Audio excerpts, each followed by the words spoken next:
गौ माता कामधेनु तुलसी प्राकृतिक फार्म खीसा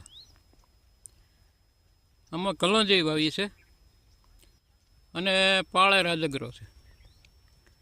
तो आ कलोंजीनो पाक 2 महीना अने 4 दिवसनो थयो छे। अत्यारे पाणी चालू है। पाळे राजगरो है।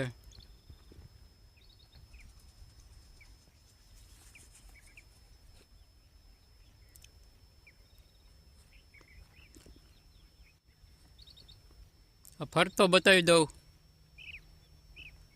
काळा पड्या रही शू काम संपूर्ण प्राकृतिक खेती सुभाष पालेकर खेती।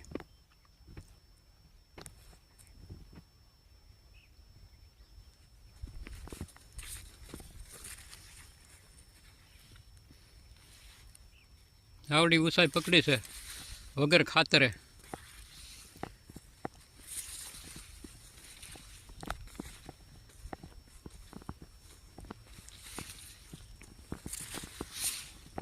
कलोंजी में फूल उगड़वा मींड्या से चकचक देखाय से फूल गोठणे गोठणे आवी से गोठणे ऊपर तो एम तो